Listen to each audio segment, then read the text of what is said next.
My name is Robert. Hey, Robert. Where are you from? Hi, Bill. Where are you from originally? Transylvania. Are you really? Yeah. Transylvania. Dracula's country. Yeah, the Romania part, right? Romania, yes. That's yes. great. But my accent is Hungarian, probably. That's probably true. So I assume you speak Hungarian?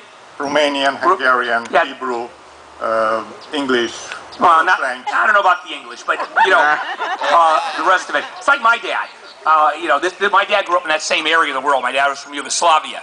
And in that part of the world, everybody speaks like a zillion languages. And so it's you just grow up speaking a lot of languages in Europe. All right, anyways, what can I do for you? This is my little story. Okay. I had a 1031 exchange between a condo in California. You had a what? I'm sorry? 1031 exchange. Oh, a 1031 exchange. Okay, yeah. Got it. Between a condo in California and Atlanta, Georgia. Okay. There was a moratorium on leases, and I could not rent a condo. It was not disclosed to me, and in the process, everybody who was involved, realtors, seller realtor, they made some mistakes intentionally or not. Okay. So I ended up with a condo which is not rentable. Okay. I write letters, right, left.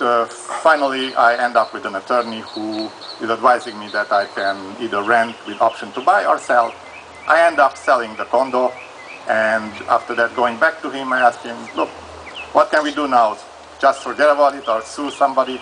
Then, you know what, we're going to sue everybody. Everybody was at fault. Okay. So he's suing a bunch of people, including Bank of America.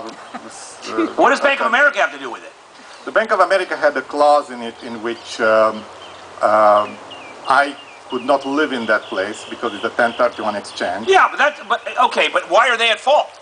They were at fault because the attorney, who is the closing attorney, worked for Bank of America. And the closing attorney did not send me a closing letter from the association prior to closing, which we were mentioning that there is a moratorium. Got it, okay. So he forgot about it. So okay. Everything is connected. Right, I got it, okay. So you sold the property? Sold the property and sued a bunch of people. That's so far so good. So far so good. My attorney was saying that because there are so many issues here and issues which brokerages don't want to come out because legislator eventually will change the laws regarding the loose real estate environment in Georgia. This is not going to go to court. It's going to be settled out of court. But the thing doesn't happen that way, and he cuts a deal, and without telling me, he drops the whole case. And it goes on into a lot of malpractice issues. What's your question? We got to make this quick because we're not doing Gone with the Wind here. That's correct. Okay. So that I say it's complicated. Yeah. You said it was a little story. It's a little story. Yeah. It's a long story. You know what? You're suing your lawyers for exactly that. Right. A little story turns out to be a long story, and that's... There are two more law firms which they dropped me after they took the money and they didn't go because the connectivity of all this story. All right, so they all took your money and dropped the case. My question is there any institution who would take on such a long story, well documented, tape recorders? You mean for free? At a contingency basis? Not in the court of law, in the public court. No one cares. No one cares. Nobody cares about you. That's it. Answer my question. That's it. Yeah, no one gives a rat's. Sorry about it. It sounds like a good case that you have, frankly, and everybody's screwed you so much over the course. I mean, you just need a lawyer that's willing to do it. Hollywood story. Yeah, it is a Hollywood story. Documentation it's crazy. Is very strong. Yeah, it's crazy. But you know what? You need a lawyer that's willing to do it. You got a bunch of lawyers who, unfortunately, you don't have one lawyer that's willing to do the case. And what's amazing, you're paying these lawyers, right?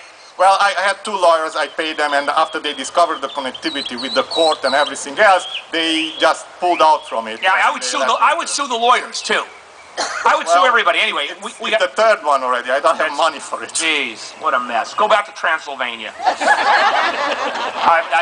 the only answer. I mean, it's one of those crazy stories. And people do get caught up in this, by the way. There's no question. This is not made up. People have been caught up in these nightmares with lawyer after lawyer after lawyer, and people drop it, and that's one of those things. See, what happens is people somehow mistake justice with the court system. The two, if they ever do meet, it is purely serendipitous. It's by mistake when justice and the court system somehow meet. It's like one of those, meteors hitting you at the same time. All right, this is Handel on the Law. General Motors dies on June 1st, unless it acquires a nuclear weapon. Sunday, North Korea will get much hotter, Detroit will get much colder. John Batchelor tomorrow night at 7.